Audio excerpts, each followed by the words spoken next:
नमस्कार, स्वागत है आपका। आप देख रहे हैं पुरवैया मुहिम। मैं हूं आपके साथ सुमित झा। बिहार झारखंड में स्वास्थ्य सेवाओं का सच हमने कई बार दिखाया, लेकिन बेशर्म सिस्टम ने मानो ना सुधरने की कसम खा रखी हो। आलम यह है कि अब मरीजों की सेहत सुधारने वाली दवाइयों के नाम पर भी करोड़ों की लूट हो रही है और दवा के रूप में मरीजों को जहर परोसा जा रहा है। तो आज पुरवैया मुहिम में बात जहरीले घोटाले की।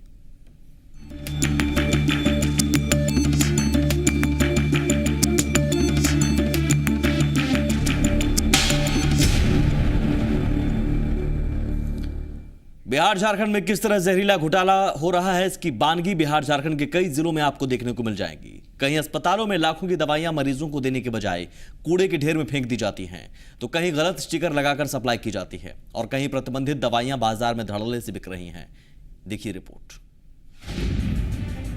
बिहार झारखंड में जहरीला घोटाला। दवाओं के नाम पर बिकता है जहर। कहीं कूड़े में फेंकी दवाइयां, कहीं बेची जा रही है प्रतिबंधित दवाइयां। तस्वीर अलग अलग जगहों की भले ही हो, लेकिन कहानी एक ही है। बिहार झारखंड में दवा के नाम पर लोगों में जहर घोला जा रहा है, तो वहीं इस जहर से करोड़ों की काली कमाई की जा रही है। सबसे पहले देखिए बिहार के समस्तीपुर की तस्वीर। समस्तीपुर की विभूतिपुर पीएचसी में मरीजों को मिलने वाली दवाइयां कचरे के ढेर में पड़ी हैं। इनमें कई दवाइयां जीवन रक्षक हैं। जब जी मीडिया ने जिला प्रशासन से सवाल पूछा तो आनन फानन में जांच के बाद दोषी अधिकारियों पर कार्रवाई की बात कही गई। अब देखिए झारखंड के देवघर की तस्वीर। यहां भी दवा घोटाला सामने आया है। चित्रा माइंस के अस्पताल में मजदूरों के लिए मंगाई गई दवा में कंपनी की ओर से अलग से स्टिकर लगाकर सप्लाई किया जा रहा था। मीडिया में मामला सामने आने के बाद सीएमओ ने तत्काल दवाई पर रोक लगाकर जांच कराने की बात कही है। वहीं विधानसभा के पूर्व स्पीकर सुशांत शेखर भोक्ता ने अस्पताल प्रशासन को कटघरे में खड़ा करते हुए कार्रवाई की मांग की है। ये स्टिकर में लगा के इसको दिया हुआ है, ये कंपनी से ही इसको दिया हुआ है। कंपनी से स्टिकर लगा के इस तरह से दिया हुआ है। मैंने कंपनी को खबर किए हैं, जो सप्लायर कंपनी को खबर किए हैं। कंपनी का और सप्लायर कंपनी का रिस्पांस जल्दी हमको मिल जाएगा। मिल जाने के बाद में हम आप लोगों को इसको जानकारी के लिए और ऊपर के लिए सब ये पहले बहुत अच्छी दवाइयाँ यहाँ आती थी और आज के दिन में अभी 1 साल से लगातार इस प्रकार की शिकायतें आ रही हैं और नकली दवाइयाँ या ज़्यादा कीमत देके खरीदना ये आम बात हो गई है। और क्लियर कट इसमें जो है, जो एरिया मेडिकल ऑफिसर हैं वो इसके लिए पूरी तरह जिम्मेदार हैं और उनको पूरी जिम्मेदारी लेनी चाहिए और जीएम को इस पर संज्ञान लेना चाहिए। अब आपको दिखाते हैं राजधानी पटना की तस्वीर। राजधानी के बाजार में ऐसी ही कई दवाइयां उपलब्ध हैं जो पूरी तरह से प्रतिबंधित हैं, फिर भी धड़ल्ले से बिक रही हैं। नोवाल्जिन, डीकोल्ड, निमुसलाइड, विक्स एक्शन 500, एंट्रोक्विनाल, फिरोक्सन, लोमोफिन, एनाल्जिन, ये सभी दवाइयां आपको सभी मेडिकल स्टोर्स पर उपलब्ध मिलेंगी। जबकि इन दवाओं को बनाना, बेचना और खरीदना कानूनन अपराध है। ये दवाएं मीठे जहर का काम कर रही हैं, लेकिन दुकानदार इसे पब्लिक डिमांड बताकर बेच रहे हैं। लोग के दुकान पर इसलिए बेचते हैं, लोग मांगते हैं, उसका डिमांड करते हैं, इसलिए बेचते हैं। अच्छा, तो ये नहीं पता होता है कि वो प्रतिबंधित है, वो बाजार में नहीं बिकती है। बाजार में नहीं बिकते हैं तो अलग बात है, लेकिन लोग वो दवाई ज़्यादा सूट करते हैं, वही खोजने करते हैं। फिर आप लोग बेच सकते हैं। तो इस पर जैसे जो ड्रग इंस्पेक्टर होते हैं ये मनाही नहीं करते, उनको पता नहीं होता। कहाँ वो लोग आते हैं, वो लोग नहीं आते। सबसे हैरानी वाली बात यह है कि जिनके ऊपर दवाओं की जांच का जिम्मा है, उन्हें पता भी नहीं कि ये प्रतिबंधित दवाइयां धड़ल्ले से बेची जा रही हैं। इन प्रतिबंधित दवाओं को लेकर बिहार ड्रग कंट्रोल का कोई भी अधिकारी बोलने को तैयार नहीं। काफी आनाकानी करने के बाद फील्ड में जांच करने वाले ड्रग इंस्पेक्टर ने बताया कि लिस्ट ऊपर से आती है। स्पॉट पर चले गए। अब हम लोग यहाँ फोन करते हैं कि ये सब दवाइयाँ देखिए, समझे। तो बोलता है कि नहीं सही में सब प्रतिबंधित है, तब इसमें कार्रवाई, समझे। हाँ, ये सब कुछ ध्यान में है। जैसे कोई मान लीजिए सर दर्द कर रहा है, डिस्प्रिन ले लिया, डिकोल्ड ले लिया, तो इन सब दवाएं जो है वो कॉमन है, लेकिन वे प्रतिबंधित भी है। तो इन सब चीज़ों के लिए क्या करते हैं आप? तो जो ऐसा जाँच के क्रम पाया जाता है उसको जो है सीज कर लिया जाता है, समझे। कार्रवाई के लिए लिखा जाता है। डॉक्टर भी मानते हैं कि प्रतिबंधित दवाओं का सेवन करने से सेहत सुधरने के बजाय और बिगड़ सकती है। ऐसे में डॉक्टर की सलाह के बाद ही दवा लेनी चाहिए। देखिए, सेल्फ मेडिकेशन उचित नहीं है। ये जागरूकता यहाँ के जन जन तक जागरूकता फैलानी होगी। हम सभी का, पूरे कम्युनिटी का, पूरे समाज का, मीडिया वालों का, सब लोग का काम है कि बिना चिकित्सक के सलाह पर दवा का सेवन न करें, क्योंकि दवाई का इफ़ेक्ट के साथ साथ साइड इफ़ेक्ट होता है और साइड इफ़ेक्ट की जानकारी की भी चिकित्सक की होती है। इसीलिए कौन सा मर्ज है, कौन सी दवा देनी है, ये प्रेरोगेटिव डॉक्टर्स का है। उसके प्रिस्क्रिप्शन पर ही वो दवा लें तो ही जागरूकता, तभी ये संभव है। सवाल है कि बिहार झारखंड में एक्सपायर्ड या प्रतिबंधित दवाइयां धड़ल्ले से बिक रही हैं, तो क्या इसकी खबर सिस्टम या सरकार को नहीं है, या फिर इसके पीछे कोई बड़ा खेल चल रहा हो? निश्चित रूप से गंदा होते हुए भी ये बड़ा धंधा है और सरकार को चाहिए कि इस गंदे धंधे पर जल्द से जल्द रोक लगाए, ताकि जीवन देने वाली दवाइयां लोगों की मौत का कारण न बने। ब्यूरो रिपोर्ट, जी मीडिया।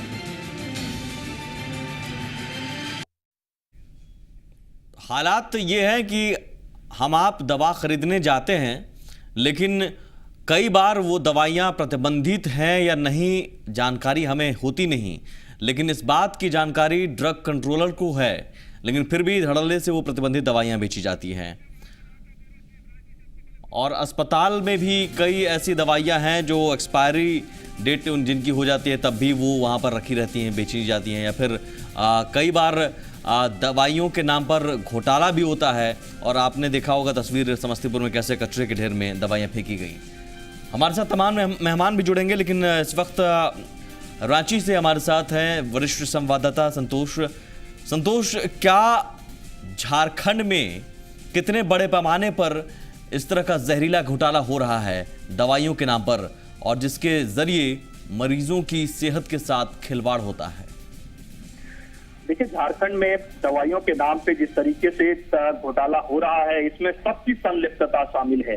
अगर आप देखें तो जो झारखंड में किन दो बड़ी कंपनियों को टेंडर मिलता है झारखंड की दवाइयों के लिए, सरकारी अस्पतालों में गरीबों को बांटने के लिए दवाइयां, या फिर जो सरकारी अस्पतालों में जाते हैं उनको दवाइयां जो मिलती हैं वो दो कंपनियों को मिलता है, और वो सभी कंपनियां बीमारू कंपनियां हैं। बीमारू कंपनियों को भारत सरकार के नियम के मुताबिक उनको टेंडर नहीं दिया जा सकता है, मैन्युफैक्चरिंग ऑर्डर नहीं दिया जा सकता है। अब जैसे वानगी के तौर पर ही देखिए, हिंदुस्तान HLL कंपनी है, बंगाल केमिकल है, या फिर हिंदुस्तान एंटीबायोटिक्स है। ये तीनों ही इन कंपनियां बीमारू कंपनियां हैं, लेकिन उसके बावजूद झारखंड की सरकार को पता नहीं इनमें क्या दिखता है कि वो भारत सरकार के बनाए हुए नियम के मुताबिक इन्हें नहीं मिल सकता है, लेकिन इन्हें मैन्युफैक्चरिंग ऑर्डर मिलता है। और उसके बाद ये कंपनियां किसी और से दवाइयां बनवाती हैं और वहां से वो ऑर्डर जो लेती है, आप फर्ज करिए अगर कोई बीमारू कंपनी है, किसी और से उसने मैन्युफैक्चरिंग कराई जिसका कि भारत सरकार से कोई लेना देना नहीं है, तो ऐसे में वहां दवाइयां तो गलत दवाइयां बनेंगी ही बनेंगी, क्योंकि फायदे का बंदरबाट दो अलग अलग लोगों के साथ साथ यहाँ के महकमों में भी होगा। तो ऐसे में झारखंड में पूरी तरीके से कह सकते हैं सरकारी जो दवाइयां मिल रही हैं वो जहरीली हैं, वो शुद्ध नहीं है। भारत सरकार के तय जो मानक हैं उस पे खरा कतई नहीं उतर सकता है जी। लेकिन क्या ये सब कुछ इसलिए होता है क्योंकि इसमें करोड़ों का खेल होता है, करोड़ों की कमाई होती है, और शायद ऊपर से नीचे तक सब इस करोड़ों की कमाई में हाथ धोते हैं? बिल्कुल ऐसा होता है, क्योंकि आप ऐसा एक कोई महकमा चाहे या फिर कोई अधिकारी चाहे कि इस तरीके से हम कर लेंगे तो नहीं हो सकता, क्योंकि फाइलें नीचे से लेकर ऊपर तक जाती हैं, और जब तक नीचे से लेकर ऊपर तक के लोग शामिल नहीं होंगे तब तक ये संभव नहीं हो पाएगा कि इतना मतलब बीमारू कंपनियों को आप मैन्युफैक्चरिंग का कॉन्ट्रैक्ट दे देंगे, और वो मैन्युफैक्चरिंग जिससे कराता है उस पर भारत सरकार का या फिर उसका कोई मानक नहीं है। तो ऐसे में दवाइयां कैसी आएंगी आप अनुमान लगा सकते हैं। झारखंड में एक बहुत बड़ा खेल चल रहा है और इसमें बड़े से बड़े अधिकारी शामिल हैं, राजनेताओं की भी संलिप्तता शामिल है, और आगे आने वाले दिनों में देखेंगे कि झारखंड में एक बड़ा मामला दवाई के मामले में सामने आएगा। और ख़ासतौर पर जब हम माइंस अस्पताल जो ख़ासतौर पर मज़दूरों के लिए बनाया गया है, उन मज़दूरों के लिए जो दवाइयाँ आती हैं सरकारी खर्च पर, उसमें किस तरह का घपला घोटाला होता है? क्योंकि देवघर से जो वानगी सामने आई है, चित्रा माइंस अस्पताल है, वहाँ पर कंपनी की ओर से अलग स्टिकर लगाकर बेचा जा रहा था, और वो दवा समझिए नकली थी, सीएमओ ने फिलहाल रोक लगा दी है जी मीडिया की खबर देखने के बाद, लेकिन क्या माइंस अस्पताल में भी इस तरह का खेल खुलेआम हो रहा है? मजदूरों की सेहत के साथ भी खिलवाड़ धड़ल्ले से हो रहा है? देखिए, सरकारी अस्पतालों में जो दवाइयां दी जाती हैं उसमें आमतौर पर जो दवाइयां होती हैं वो ताकत की दवाइयां होती हैं, विटामिन की दवाइयां होती हैं, और उन दवाइयों में एक तो पूरी की पूरी दवाई गलत होती है, ऊपर से उन दवाओं की जो कीमत आपको बाजार में तय होता है उससे ज्यादा दर पर इनको ऑर्डर दिया जाता है। अगर फर्ज करिए दवाइयों की कीमत बाजार में 10 रुपए प्रति टैबलेट है तो इन्हें 12 रुपए या 13 रुपए प्रति टैबलेट की दर से दिया जा रहा है। इस मामले में झारखंड की जो निगरानी विभाग है उसने भी एक जांच की थी हाल के दिनों में, और उसने वो रिपोर्ट झारखंड सरकार को सौंप दिया था कि बाजार में दवाइयां सस्ती हैं बनिस्बत झारखंड सरकार जो खरीद रही है। तो कुल मिलाकर बिल्कुल करोड़ों की कमाई के लिए, काली कमाई के लिए लोगों की सेहत के साथ खिलवाड़ हो रहा है और सरकार चुप है। सरकार चुप है तो सवाल सरकार पर भी। शुक्रिया संतोष इस तमाम जानकारी के लिए। हमारे साथ 4 मेहमान भी जुड़े हुए हैं इस अहम मसले पर, इस गंभीर मसले पर चर्चा के लिए।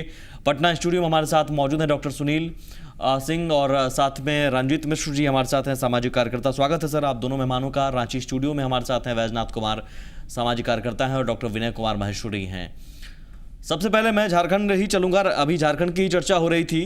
बैजनाथ जी, जो बातें हमारे संवाददाता ने कही है, सामाजिक कार्यकर्ता के तौर पर आपने काम किया, आपने भी इन मामलों को देखा होगा, सरकारी अस्पतालों का सच आपने भी देखा होगा।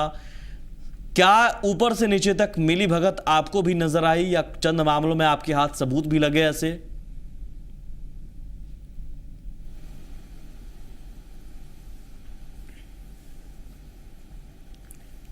बैजनाथ जी, आप तक आवाज आ रही है? जी आ रही है आप जी। मैं चाहूंगा कि आप बताएं सर कि आपने जो काम किया अब तक इस क्षेत्र में, आपने क्या देखा? कितना घोटाला, कितना बड़ा घोटाला, और कौन कौन मिला होता है, और कितनी की कमाई होती है, और जिसके लिए मरीजों की, मजदूरों की, गरीबों की सेहत के साथ खिलवाड़ होता है? नहीं, सरकारी हॉस्पिटल में जो भी दवाई सप्लाई होता है उसका एक बड़ा टेंडर होता है, और इसमें नीचे से ऊपर तक पदाधिकारी जरूर शामिल रहते हैं। और ख़ासकर आपको बता दें कि जो भी वो सरकारी हॉस्पिटल में जो दवाई मिलेगा वो मार्केट में नहीं मिलता है आपको। दोनों में बहुत का फर्क रहता है, दोनों दवाई का, दोनों का सैंपलिंग में या देखेंगे दोनों का पैकेजिंग में, दोनों में बहुत सारा फर्क रहता है। वो देखने ही से लगता है कि किसी घटिया कंपनी का माल होगा। तो अगर बगैर मिली भगत का इतना बड़ा कारोबार नहीं चल सकता है, चाहे झारखंड हो, चाहे बिहार हो, या पूरे देश में। और इसको केवल हम ये बोलेंगे केवल झारखंड में यह नहीं चल रहा है, या पूरे देश में सरकारी हॉस्पिटल में ये घटिया दवाई का सप्लाई का एक पूरा रैकेट है इस तरह का, जो कि इस तरह का सफाई को टेंडर लेते हैं, अफसर को मैनेज करते हैं, पदाधिकारी को मैनेज करते हैं, और हॉस्पिटल को मैनेज करते हैं। और उन दवाओं में प्रतिबंधित दवाइयां भी होती हैं, या फिर एक्सपायर डेट पर नया स्टिकर चिपका कर बेचा जाता है। वही तो मैं अभी बता रहा हूं। अभी एक पिक्चर आया था आपको समाचार पत्रों में ही कि मैन्युफैक्चरिंग का डेट 2016 का, अभी ये मार्केट में दवाई बिक रही है। नहीं, हाँ बिल्कुल, हम दिखा भी रहे हैं तस्वीर। तो इस तरह का जी तो 2016 का मैन्युफैक्चरिंग का दवाई का अभी ही मार्केट में बिक रहा है, तो समझ रहे हैं कितना बड़ा ये घोटाला है। हाँ, जेनेरिक दवाई को इतना प्रमोट किया गया था, लेकिन आम लोग भी उसके पीछे नहीं गए। इसमें जीवन रक्षक दवाइयां भी होती हैं। एकदम श्योर, जीवन रक्षक सारे दवाई को हम बता दें। और जब आप अभी बहुत बड़ा एक मैगी को सैंपल को टेस्ट किया, लेकिन दवाई एक दवा है जो किसी की मौत और जिंदगी से उसका सैंपल को कब टेस्ट किया जाता है, कौन उसको टेस्ट करते हैं? ठीक है सर, इस पर मैं विस्तार से जाऊंगा, कितना बड़ा खेल है ये मैं चाहूंगा आपसे मैं विस्तार से जानूं। लेकिन डॉक्टर माहेश्वरी, जो बता रहे हैं सरकारी अस्पतालों की हालत, एक डॉक्टर होने के नाते आपने भी ये महसूस किया? एक्चुअली मैं सरकारी हॉस्पिटल में तो नहीं हूँ, लेकिन ये बराबर खबरें आती हैं। और इसके अलावा सिर्फ सरकारी हॉस्पिटल्स में ही नहीं, बल्कि जितने भी केमिस्ट हैं, जितने भी जो शॉपकीपर्स हैं, मेडिसिन जो डील करते हैं, बेचते हैं, मेडिकल स्टोर्स, वहाँ हम लोगों को ये देखने को मिलता है कि different kinds of pharmaceutical companies, they have cropped up. They are mushrooming, and we just don't know कि ये जो मशरूमिंग कंपनीज है ये कहाँ से आ रही हैं, बिकॉज हमारे पास में बहुत से मेडिकल रिप्रेजेंटेटिव्स आते हैं जो कि अपनी नई नई कंपनियों के बारे में हम लोगों के सामने डिटेल करते हैं, लेकिन उन कंपनियों का कोई एग्जिस्टेंस नज़र नहीं आता है। तो मुझे लगता है कि वो सारी की सारी जो मेडिसिन्स होती हैं वो स्पूरियस मेडिसिन्स होती हैं, और बहुत बार ऐसे भी देखा गया है बहुत से हॉस्पिटल्स में कि ये सब मेडिसिन्स बहुत धड़ल्ले से चलती हैं और जो दाम होते हैं उनसे दुगने तिगने दाम पे वो मेडिसिन्स चलती हैं और उनका कोई असर नहीं होता। सेहत पर कितना असर होता है सर? क्या सेहत खराब भी होती है? सेहत पे असर कहाँ से होगा, सेहत तो और ख़राब हो जाती है। रादर अगर आप कोई लाइफ सेविंग मेडिसिन्स दे रहे हैं और अगर इस तरह की कंपनीज और इस तरह की स्पूरियस मेडिसिन्स अगर आप देते हैं तो लाइफ बचाने की बजाय आप तो पेशेंट को, और वो पेशेंट तो जिंदा जी मर जाएगा। बिल्कुल, ये तो जिंदा करने के बजाय मारने की कोशिश और ज्यादा हो रही है, और ये इसमें पूरा सिस्टम मिला हुआ है। झारखंड में ये बानगी है, और बिहार की भी बात करेंगे सर। एक दर्शक हमारे साथ जुड़े हुए हैं, दर्शकों को भी हम जरूर जोड़ना चाहेंगे क्योंकि वो भी समझें कि वो जो दवाई खरीदते हैं ये सोचकर कि उनकी सेहत, उनके परिजनों की सेहत बन जाएगी, वो उस दवाई से सेहत बनने के बजाय बिगड़ भी सकती है। प्रवीण है हमारे साथ, दर्शक पटना से। जी प्रवीण जी। सर मैं जीत हुई तो बहुत बहुत धन्यवाद देना चाहता हूँ, जो कार्यक्रम चला रहे थे दवाई पर जी, इसके लिए मैं बहुत धन्यवाद देता हूँ सर। ये जो मेडिसिन जो बन रही है ये जितना भी आता है झारखंड में सर, ये जब गोविंद मित्रा रोड हुआ सर, जहाँ पर यह ड्रग इंस्पेक्टर सबका मिली भगत है। इसमें बिहार सरकार जो नीतीश कुमार हो चाहे कोई भी जिसकी भी सरकार आती है वो पोस्टिंग करते हैं और उस पर दवाई वो लोग तो घोटाला के लिए आग्रह करते हैं, वो लोग वही लोग ये प्रोत्साहन करते हैं जो मैन्युफैक्चरिंग वाला को। चाहे बिहार में देखिए बड़े बड़े जितने भी मैन्युफैक्चरर है सब पॉलिटिकल आदमी है, उस पर कार्रवाई तो कोई करता नहीं है सर। कार्रवाई कोई करता नहीं है, ठीक है, शुक्रिया सर। रंजीत हमारे साथ हैं और दर्शक झरिया से। जी रंजीत जी। मैं ये कहना चाहता हूँ श्रीमान कि पूरे झारखंड में जो डिस्ट्रीब्यूटर बांटने वाले दवा जो पूछताछ डॉक्टर से करते हैं, ये दवा लीजिए सर ये दे, तो उनको कमीशन दिया जाता है डॉक्टर को। सरकारी अस्पताल हो चाहे बीसीसीएल हो चाहे आप पाटलिपुत्रा हो, कहीं भी आप जाइएगा देखिएगा कमीशन पर सब चल रहा है। गाड़ी दे देंगे डॉक्टर साहब, सीएमओ साहब को गाड़ी दे देंगे, ये दे देंगे। इसमें इन्वॉल्विंग है बड़े बड़े अधिकारियों की, बड़े बड़े अधिकारियों की। और आप तो बहुत अच्छा समाचार निकालते हैं सर, बहुत आपको बधाई है। अगर इसी तरह से आप अपना काम कर्तव्य करते रहेंगे तो निश्चित रूप से सुधार जरूर होगा। चलिए सर, शुक्रिया आप लोगों का साथ रहा तो हम इन मुद्दों को उठाएंगे और सरकार सिस्टम पर असर होगा। शुक्रिया सर। मैं रंजीत जी आपके पास आऊंगा। सामाजिक कार्यकर्ता होने के नाते बिहार में आपने क्या देखी तस्वीर? हमने तो तस्वीर दिखा दी है, राजधानी पटना में प्रतिबंधित दवाएं धड़ल्ले से बिक रही हैं। ड्रग कंट्रोलर को जानकारी है लेकिन वो बोलने को तैयार नहीं। सरकारी अस्पतालों की हकीकत है कि कूड़े के ढेर में आए दिन हमें दवाइयां फेंकी हुई मिलती हैं या फिर एक्सपायर्ड दवाइयां बांटी जाती है। देखिए, सबसे पहले तो मैं आपके इस मुहिम को बधाई देना चाहता हूं कि आपने आम जनता से जुड़े हुए एक महत्वपूर्ण मुद्दे को उठाया है। जहां तक प्रतिबंधित दवाइयों का सवाल है, मुझे लगता है कि ये पूरे बिहार की समस्या है, केवल पटना नहीं बल्कि दूर दराज के क्षेत्रों में और भी ये विकट समस्या है। नेपाल क्षेत्र से जुड़े हुए तटवर्ती सीमावर्ती क्षेत्रों में आप देखेंगे कि वहाँ की जो दवा की दुकानें हैं वहाँ इस तरह की दवाइयाँ धड़ल्ले से बेची जाती हैं। खास करके जो कफ सिरप इत्यादि आप देखेंगे उसे तो नेपाल के लोग आके उसे नशे के रूप में उसका इस्तेमाल करते हैं, और कीमतों में भी आप देखेंगे कि वो वही दवा जो 50 रुपये 60 रुपये 70 रुपये की होती है नेपाल से आने वाले लोगों के लिए दुगुने तिगुने कीमत पर बेची जाती है, और उसमें काफ़ी सारी प्रतिबंधित दवाइयाँ भी होती है। और मुझे नहीं लगता है कि सरकार की नज़र इस पे नहीं पड़ती होगी। कहीं ना कहीं ठीक आपने भी कहा और दर्शकों की बात से मैं सहमत हूँ कि एक मिली भगत जरूर चल रही है इसमें, और इतने बड़े स्तर पर बिना मिली भगत के सब कुछ हो भी नहीं सकता है। डॉक्टर सुनील जी, मिली भगत पे तत्काल रोक लगाने की जरूरत है। ठीक है डॉक्टर सुनील जी, मैं सबसे पहले एक जेडीयू के प्रतिनिधि के तौर पर मैं आपसे बात करना चाहूंगा डॉक्टर भी हैं आप, लेकिन जेडीयू के प्रतिनिधि होने के तौर पर सरकार आपकी है, ये कंट्रोल आपसे हो नहीं रहा है सर। देखिए, ऐसा नहीं है, कंट्रोल की बात नहीं है। जैसे कि ड्रग का आपने कहा कि प्रतिबंधित दवाइयाँ मिलती हैं, वो हम लोग कोई दवाई का बिक्री को जो है समझें, एक ओटीसी ग्रुप की दवाइयाँ होती हैं, ओवर द काउंटर, जो कोई भी आदमी जा करके वहाँ से ले सकता है। दूसरी दवाइयाँ हुई कि शेड्यूल ड्रग हुई, जो एक चिकित्सक के पुर्जे और नुस्खे पर ही मिलेगा। तीसरी जो हुई प्रतिबंधित दवाइयाँ, इसमें मॉर्फिन आ गया, नशे के लिए आ गया, फेनोबार्बिटोएट ग्रुप का आ गया, वो एक अलग चीज़ हुआ। लेकिन आम तौर पर अगर देखेंगे तो प्रतिबंधित दवाइयाँ अगर कोई कहीं पर है तो ज़्यादातर केसेस में आप देखेंगे, आप भी जाए लेने के लिए, तो प्रतिबंधित और नशे वाली दवाइयाँ काफ़ी यहाँ पर नहीं मिलती हैं। और अगर इसकी जानकारी ड्रग कंट्रोलर, ड्रग इंस्पेक्टर को होती है, सरकार को, तो सरकार त्वरित कार्रवाई करती है कि नशे का दवाई नहीं करें। हाँ, थोड़ी ओवर द काउंटर मेडिसिन मिल जाता है जो कि शेड्यूल ड्रग में हो, जैसे कि कोई डिस्प्रिन लेना चाहे डिस्प्रिन ले लेता है। तो ऐसे दवाइयों के लिए ऐसा है कि उसके लिए जनता की जागरूकता कि वो सेल्फ मेडिकेशन ना करें।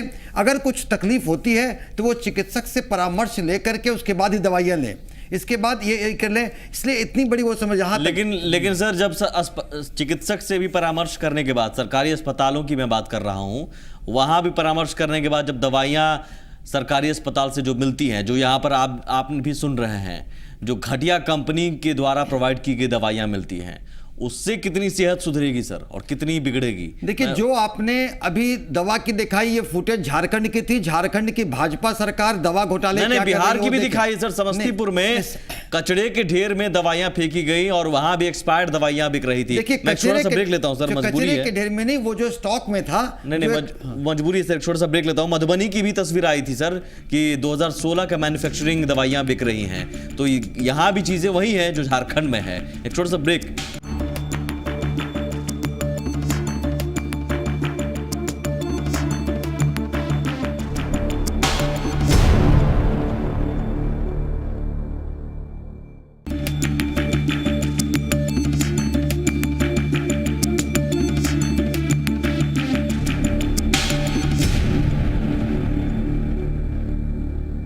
जी हाँ, बिहार झारखंड में जहरीला घोटाला चल रहा है। ये हम इसलिए कह रहे हैं क्योंकि दवा के नाम पर करोड़ों की कमाई होती है और उस काली कमाई के लिए मरीजों की सेहत के साथ खिलवाड़ होता है। जो दवाइयाँ दी जाती हैं वो दरअसल दवाइयाँ सेहत सुधार नहीं सकती, बल्कि सेहत बिगाड़ती भी है और सेहत पर असर कई बार होता भी नहीं है।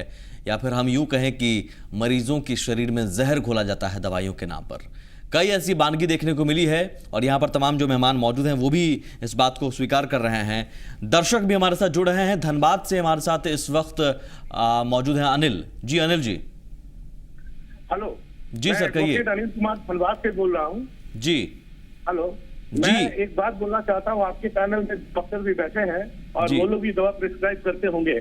मैं आपकी बात को मैं सहमत हूँ कि जो आप बता रहे हैं वो सब फैक्ट है, लेकिन एक बहुत बड़ा फैक्ट ये है कि एक रैकेट चल रहा है कि एक ही सॉल्ट का मेडिसिन, मैं उदाहरण के तौर पे देता हूँ कि जैसे एक दवा है एमारिन, उसका वो डायबिटीज में काम आता है। अगर वो 140 रुपए का दवा है एक पत्ता, तो दूसरी कंपनी रेडी ग्रुप का दवा 44 रुपए का है।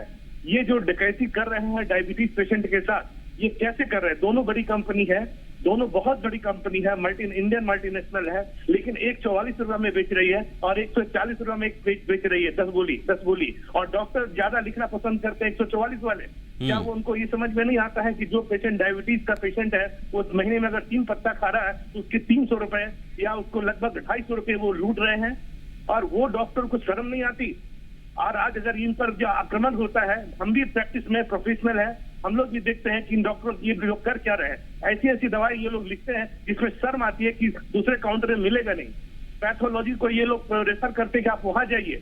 शर्म आनी चाहिए। हम भी प्रोफेशनल है, हमें भी अगर ऐसा कुछ करतूत होता है जहाँ लाइफ सेविंग ड्रग्स होते हो, जहाँ पर इस तरह का बात हो, दो बड़ी कंपनी या तो गवर्नमेंट एक को बैन करे जो अंडर क्वालिटी प्रोडक्ट है, या अगर वो ज्यादा लूट रही है दूसरी कंपनी जो एमआरएल के नाम से बेच रही है, कोई भी कंपनी हो, तो उसको बैन करे। कि आप इतना कैसे लूट सकते हैं? एक 44 रुपए का और एक 140 रुपए। बहुत अहम बात आपने कही है अनिल जी, बहुत अहम बात कही है सर, शुक्रिया, बहुत अहम बात कही है। और वाकई डॉक्टर भगवान कहा जाता है, तो डॉक्टर अगर इसमें शामिल है तो डॉक्टरों को भी सोचना चाहिए इस बारे में। इस सवाल को लेकर हम जाएंगे झारखंड, लेकिन उससे पहले एक दर्शक और है, मुन्ना है मधेपुरा से।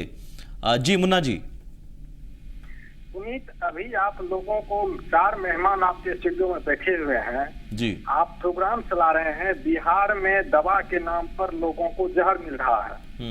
अब मैं आपकी बात पर विश्वास करूं या फिर माननीय मुख्यमंत्री श्री नीतीश कुमार की बात पर विश्वास करूं? वो कहते हैं बिहार में सब कुछ अच्छा हो रहा है, सुशासन का राज है। इस बीच में उन्होंने एक कार्यक्रम किया था पटना में, बड चला बिहार।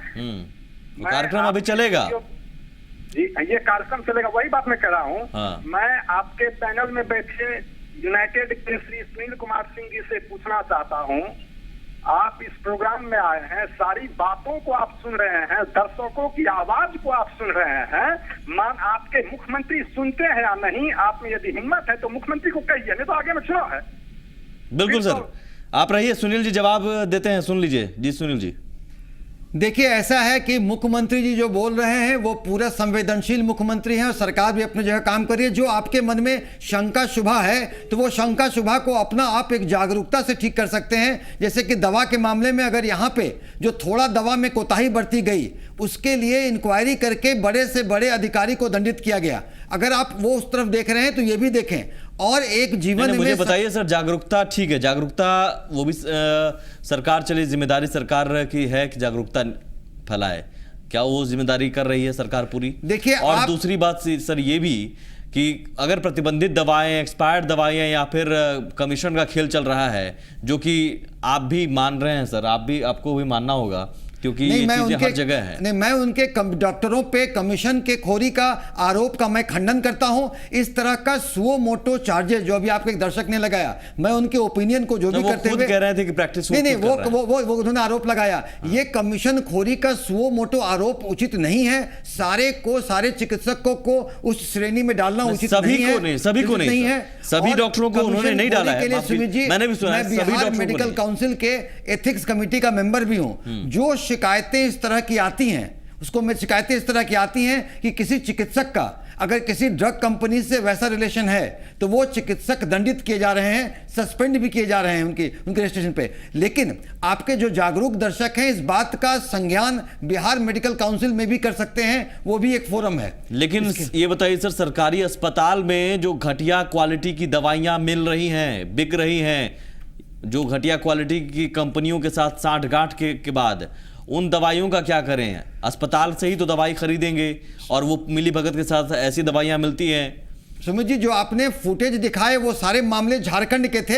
एक जो आपने दिखाया वो बिहार का था, जिसमें कि आपने दिखाया कि एक्सपायर्ड मेडिसिन कहीं पे रखा हुआ है, तो वो फेंका हुआ नहीं था कहीं के। सारी दवाइयों के बावजूद कुछ दवाइयां एक्सपायर होती हैं, एक छोटे दुकान में भी होती हैं, एक छोटे अस्पताल में भी होंगी। तो वो उस अस्पताल मेडिसिन को अलग किए गए। पटना के आपने दिखाया, उसको अलग किए गए थे एक्सपायर्ड मेडिसिन। पटना में वो दवाइयां बिक रही हैं जिन दवाओं को बेचे जाने, खरीद बिक्री पर प्रतिबंध है। देखिए, आपने कहा ना, मैंने कहा कि शेड्यूल्ड ड्रग के मेडिसिन वो एक डिफरेंट चीज हो गए। शेड्यूल्ड ड्रग के मेडिसिन जैसे डिस्प्रिन हो गए, तो इस पर भी कंट्रोल करने की जिम्मेदारी किसकी है? इस पर कंट्रोल करने के लिए अगर कह दें, अगर जब तक हम सेल्फ मेडिकेशन, आम जनता, चलिए आम जनता जागरूक सेल्फ मेडिकेशन करेंगे, ठीक है, एक सेकंड के लिए मैं मान लो आम, लेकिन सरकार की कोई जवाबदेही बनती ही नहीं है क्या? देखिए, सरकार तो ग्रेजुअली, देखिए, जो प्रतिबंधित दवाइयां वो नहीं, शेड्यूल्ड ड्रग कुछ ओवर द काउंटर मिल जाते हैं। क्योंकि वो दवा के दुकान बगल में पड़ोसी होते हैं। और सेल्फ मेडिकेशन में जैसे बुखार लग गया, वो डी कोड लेने के लिए जाते हैं, कोई मरीज जाता है, वो डीकोल टैबलेट मिल जाता है, वो शेड्यूल बिना पर्ची का, ठीक है, वो ओवर द काउंटर नहीं मिलना चाहिए। लेकिन वो प्रतिबंधित दवाइयां नहीं है। इसके लिए हमें जागरूक होना होगा कि सेल्फ मेडिकेशन ना करें, क्योंकि सेल्फ मेडिकेशन का ये नतीजा है। और अपनी बात कंट्रोल क्या करे? नहीं, ड्रग कंट्रोल तक शिकायत जाए, ड्रग कंट्रोलर समय समय पर सारे दवाई की दुकानों का वो चेकिंग करते हैं, चेकिंग करने के बावजूद। लेकिन अगर दुकानदार का बयान भी सुना होगा कि साहब क्या करें, मजबूरी है, बेचना पड़ता है, लेकिन वो भी मानते हैं कि बेचना सही नहीं है, देना सही नहीं है। क्या अगर कोई मांगता है तो हम दुकानदार दे दे? देखिए, दुकानदार को आइडियली देखें तो शेड्यूल ड्रग बिना चिकित्सकीय पुर्जे के नहीं देनी चाहिए। चलिए ठीक है सर, हम डॉक्टर माहेश्वरी के पास भी चलेंगे। सर मुझे बताइए कि जो आरोप लग रहे हैं, एक डॉक्टर पर भी आरोप लगा है, दर्शक कहते हैं कि कमीशन लिए जाते हैं एमआर से और 44 रुपए की दवाई और 140 रुपए की दवाई, ये है क्या मामला? देखिए, इसमें सारे के सारे डॉक्टर्स कम्युनिटी को हम लोग डिफेम नहीं कर सकते हैं. There may be some of the doctors who are doing that, and if they are doing that, अगर वो ये काम कर रहे हैं तो ये गलत है. ये काम बिल्कुल भी नहीं होना चाहिए. और मैं तो समझता हूँ कि ये चीज़ें सरकार की तरफ से निर्धारित होनी चाहिए कि एक स्टैंडर्ड कंपनीज होनी चाहिए, जो स्टैंडर्ड कंपनीज लिस्टेड होनी चाहिए और उन्हीं को ही लाइसेंस दिया जाए, बाकी की कंपनीज को लाइसेंस नहीं दिया जाए.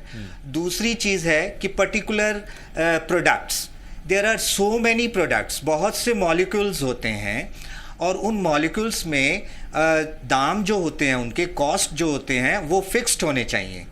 That should be done by the government, कि गवर्नमेंट को ये फिक्स करना होगा कि ये मॉलिक्यूल इतने में ही आप दे सकते हैं.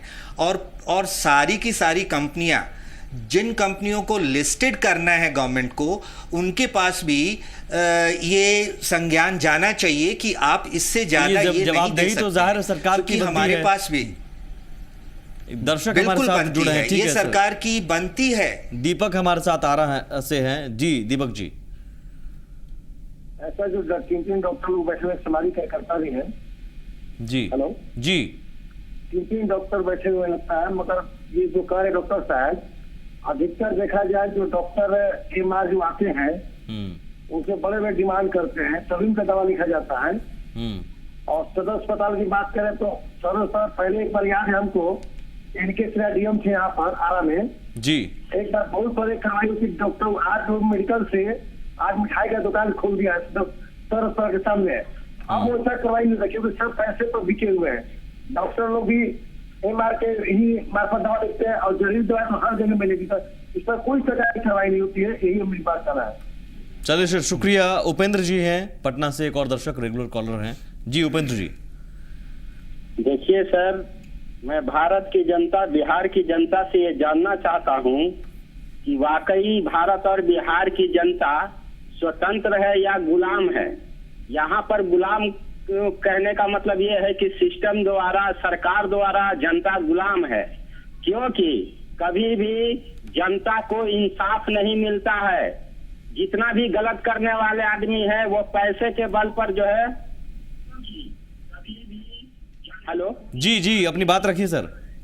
पैसे के बल पर वो अपने फेवर में इंसाफ ले लेते हैं और पीड़ित बेचारा जो है कि तरसते दुनिया से चला जाता है. तो इसका जवाब मुझे चाहिए.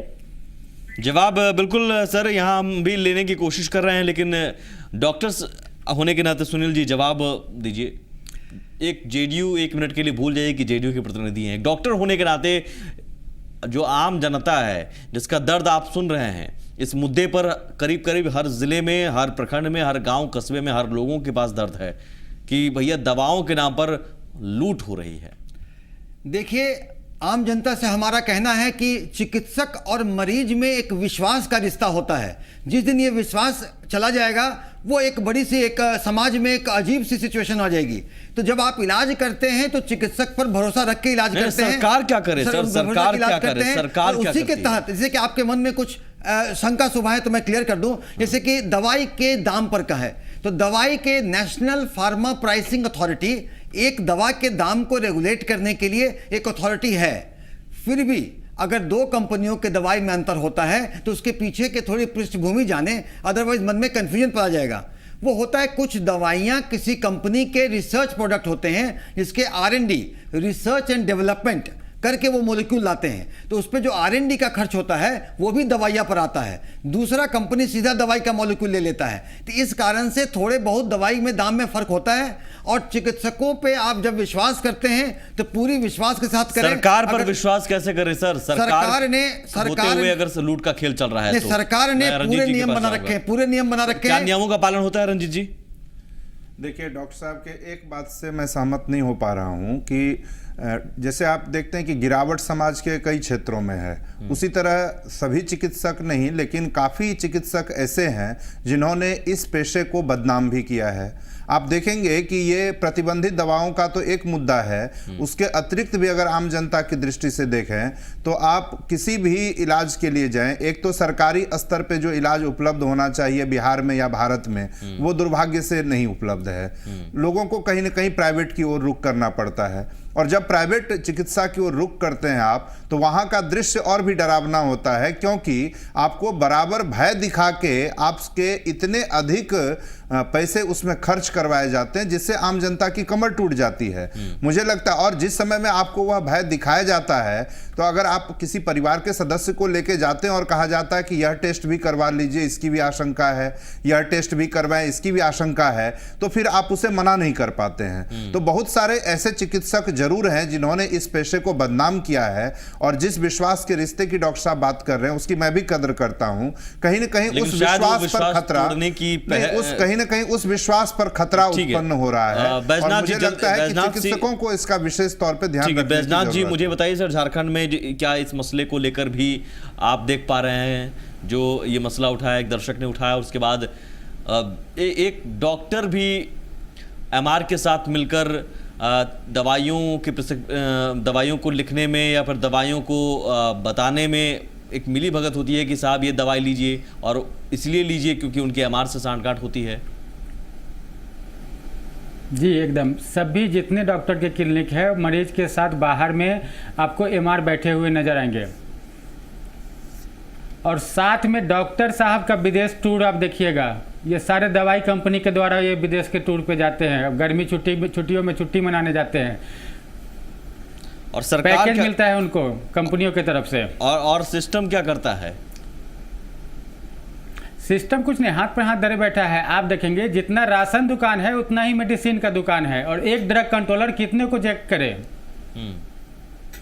ये बात सही है, एक ड्रग कंट्रोलर कितने को चेक करे? दावा जरूर कागजों पर हो जाता है कि हर जगह चेक कर लिया गया। मैं एक छोटा सा ब्रेक लेता हूँ, इसके बाद भी ड्रग कंट्रोलर क्या करता है मैं वो भी सुनवाऊंगा। राजधानी पटना में हमने जब दवाइयों की हकीकत समझी और उसके बाद ड्रग कंट्रोलर से बात करने की कोशिश की तो उन्होंने क्या कुछ कहा वो भी हम सुनवाएंगे।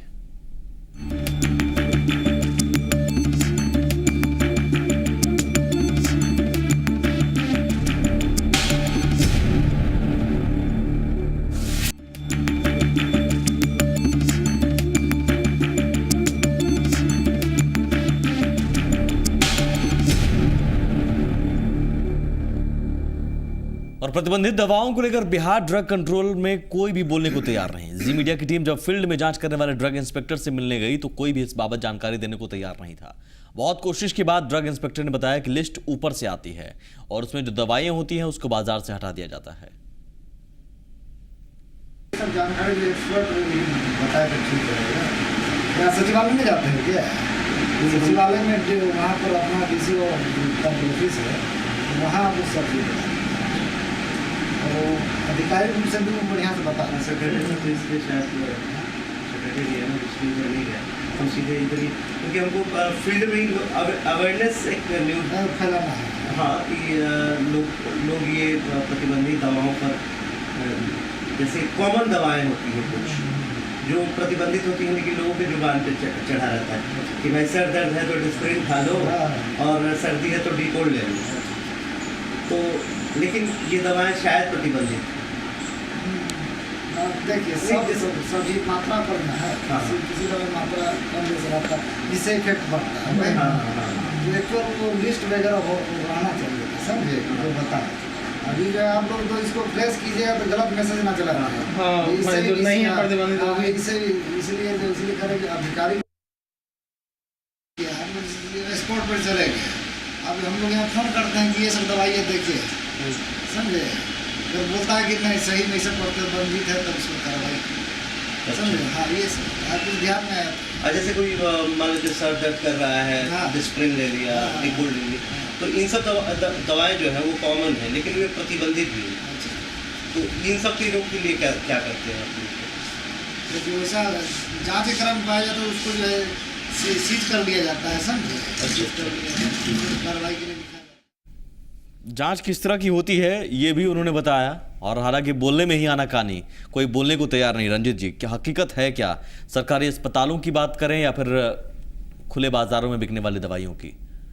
देखिए, मैंने पहले भी कहा था कि यह समस्या तो निश्चित तौर पे बनी हुई है और डॉक्टर साहब जैसे कह रहे थे कि हमारे मुख्यमंत्री बहुत संवेदनशील हैं, मैं भी मानता हूं बहुत संवेदनशील मुख्यमंत्री हैं और उन्हें व्यक्तिगत रूप से इस पर ध्यान देने की ज़रूरत है, क्योंकि यह एक बड़ी समस्या है। और अभी भले ही सारे उदाहरण आपके झारखंड के आए हों, लेकिन बिहार में भी इससे सतर्क रहने की ज़रूरत है और सरकार को थोड़ी और संवेदनशीलता के साथ इस पर ध्यान देने की ज़रूरत है। डॉक्टर सुनील जी, देखिए मिश्रा जी को मैं बता दूं, कुछ वो यहाँ के चिकित्सा व्यवस्था पर कह रहे थे कि महंगी दवाइयाँ, डॉक्टर महंगा फीस, ज़्यादा जांच, ओवर ड्रगिंग, ओवर इन्वेस्टिगेशन और महंगा। तो इनके बता दें कि भारतवर्ष में पूरे विश्व में वेस्टर्न कंट्री से भी यहाँ पे चूँकि यहाँ क्वालिटी हेल्थ केयर भारतवर्ष में ज़्यादा चीपर हैं, इसीलिए पूरे वेस्टर्न कंट्री से मेडिकल टूरिज्म इतना डेवलप कर रहा है कि मेडिकल टूरिज्म में बाहर से, ऑस्ट्रेलिया से, वेस्टर्न कंट्री से, वहाँ से इलाज कराने यहाँ आते हैं और जाते हैं। अब बात करते हैं अपने सूबे बिहार की। बिहार में भी बाकी राज्यों के मुताबिक क्वालिटी हेल्थ केयर चीपर है, सस्ती है, क्योंकि बाहर में आप देखेंगे विश्व में बाकी कंट्री में तो बिना इंश्योरेंस के आप इलाज नहीं कर सकेंगे। तो ये सब अगर चिकित्सक पर चुके मरीजों का विश्वास है, इसीलिए ये ऐसा होता है। अगर वो जाएंगे कॉपी बुक स्टाइल में तो यहाँ भी कॉपी बुक स्टाइल में ट्रीटमेंट होगा। सर मुझे बताइए, दवाइयों को लेकर अब ग्राहक कैसे भरोसा करे? आपने कहा कि कुछ दवाइयाँ प्रतिबंधित हैं, कुछ दवाइयाँ शेड्यूल्ड हैं या OTC हैं। अब इतनी जानकारी जो दर्शक हैं या ग्राहक हैं जो आपके पास आते हैं या फिर जो सरकारी अस्पताल में भी जाते हैं, उन्हें पता नहीं होता है। कई बार वो जाते हैं, दवाई ले लेते हैं, कुछ लोग के कहने पर डॉक्टर के पास नहीं भी जाते हैं, पैसे नहीं होते हैं, क्योंकि डॉक्टरों की फीस भी 500 से कम नहीं है आज की तारीख में। सर आप भी जानते हैं। देखिए तो एक बुखार के लिए 500 रुपये मैं आपको देने जाऊं, उससे अच्छा लोग सोचते हैं, क्योंकि जेब बहुत भारी पड़ जाएगा, जेब पर बोझ भारी पड़ेगा। देखिए दवा के दुकान वालों को स्ट्रिक्ट हिदायत है कि ये दवा ऐसे ऐसे प्रतिबंधित दवाइयों को न बेचें। हकीकत आपने देखी, उसके लिए ये जो आपका मामला आया है, सरकार संवेदनशील है, निश्चित ही सारे ड्रग कंट्रोलर हरकत में आएंगे। और ड्रग कंट्रोलर की हरकत ये है सर कि हमने सवाल पूछा तो जवाब आप कैसे दे रहे थे वो आपने देखा। वो हरकत में आएंगे और जितने भी ऐसे जो दोषी जो दवा दुकानदार हैं वो पनिश किए जाएंगे। आपका वो जी परवैया मुहिम का इतना साख है, इतना साख है कि जरूर लोग सरकार संवेदनशील है और जो ड्रग कंट्रोलर ऑफिस है इस पे कार्रवाई करेगी। दूसरी है कि हमारे लोगों को भी जागरूकता फैलाइए कि सेल्फ मेडिकेशन ना करें, खुद दवाई जाके दुकान ठीक है सर, लेकिन सरकार जागरूकता सरकार फैला सकती है, हम तो अपना काम कर रहे हैं। देखिए सरकार क्या कर रही है? सरकार बढ़ चला बिहार, कम्युनिटी पार्टिसिपेशन बिहार के लिए जागरूकता के लिए पैसे नहीं है। जनता के भागीदारी के सरकार 100% सफल नहीं हो सकती है। तो ये जागरूकता के लिए 100% सफल होने का दावा लेकिन चुनाव में कर सकती है। आप प्रेस, आप भी बहुत महत्वपूर्ण अंग है जागरूकता। हम कर रहे हैं सर, हम कर रहे हैं, जागरूकता कर रहे हैं, हम कर रहे हैं। ऐसे में जनता जन जागरूक होगा। हम आपको भी जागरूक कर रहे हैं सर, सरकार को भी जागरूक कर रहे हैं कि सरकार देखिए साहब का साधुवाद है। बिल्कुल, तो कीजिए उस पर। मैं जल्दी से रंजीत जी, उसके बाद रांची भी चलूंगा। सुमित जी, मैं इसमें एक ही ऐड करना चाहूंगा कि जब डॉक्टर साहब या इस तरह के कोई भी व्यक्ति यह तुलना करते हैं कि विदेश के साथ हमारा, कि विदेशों में इतना महंगा खर्च होता है और हमारे यहाँ सस्ता इलाज होता है, तो भाई ये भी तो ध्यान रखें कि हमारे यहाँ प्रति व्यक्ति आय काफ़ी कम है। और जब हम लोग सूबे बिहार की बात करें तो यहाँ तो प्रति व्यक्ति आय पूरे देश में सबसे कम है। तो यहाँ ये कहना कि हम वैश्विक स्तर से कम्पीट करें और उस आधार पे हम फी चुकाएं, मुझे नहीं लगता है कि बिहार की जनता के साथ या इस देश की जनता के साथ यह उचित होगा। ठीक है बैजनाथ जी, झारखंड की तस्वीर बदलने को लेकर आपने जो पहल की उसका असर आपने क्या देखा और क्या जवाब मिलता है अक्सर आप जब भी कोशिश करते हैं तो? नहीं, ऐसा तो कोई पहल नहीं हो पाया है कि कुछ बदलाव हो जाए। अभी अब आपके द्वारा ये बदलाव का शुरुआत हुआ है, अब हम लोग देखते हैं कि क्या होता है। पूरे देश में हर किसी के लिए दो, एजुकेशन और स्वास्थ्य बड़ा मुद्दा बनता है और दोनों सबसे ज़्यादा ध्वस्त है। बिल्कुल, दोनों चुनावी मुद्दा बनता है और ठीक करना है। और अब डॉक्टर महेश्वरी जी, डॉक्टर होने के नाते मैं समझना चाहूँगा कि क्या एक डॉक्टर कम्युनिटी की भी एक पहल हो सकती है इन दवाइयों को जो जहर के रूप में मरीजों को परोसा जा रहा है उस पर रोक लगाने के लिए आप सब भी मिलकर एक पहल कर सकते हैं सर? जी हाँ, ये पहल होनी चाहिए और ये पहल एक बैनर के अंतर्गत होनी चाहिए जैसे कि IMA एक बहुत बड़ी संस्था है, और अगर उसमें इस चीज़ की चर्चा की जाए कि इन चीज़ों को कैसे हम लोग रोक सकते हैं और कैसे अपने सजेशंस सरकार के समक्ष रख सकते हैं। माफी चाहता हूँ, पहल करेंगे डॉक्टर सुनील जी। देखिए, हमारे यहाँ पहल रैशनल यूज ऑफ मेडिसिन करके हमारे यहाँ काफ़ी सरकार भी सेमिनार चलाती है, राष्ट्र स्वास्थ्य समिति भी करती है, IMA भी कर रही है, और एक संस्था के द्वारा रैशनल। तो फिर क्यों नहीं सर, क्यों इन चीजों पर फिर मैं पुरवैया मुहिम नहीं करता? अगर आप भी करें, सब लोग की वो सब लोग का कर्तव्य होती तो ये पूरा हम लोग का कॉमन, सब लोग का मिलजुल के ये कर्तव्य होगा, जन जागरूकता का कर्तव्य होगा। नहीं, सिर्फ जन जागरूकता नहीं, सरकार भी अपनी जिम्मेदारी निभाए, रैशनल यूज ऑफ मेडिसिन पे कितनी वर्कशॉप हुई, सेमिनार हुई, ताकि दवाइयों के रूप में अमृत मिले ना कि जहर मिले मरीजों को। शुक्रिया सर, आप सभी का, आप सभी मेहमानों का शुक्रिया सर इस चर्चा में शामिल होने के लिए। आप देख रहे थे पुरवैया मुहिम। नमस्कार।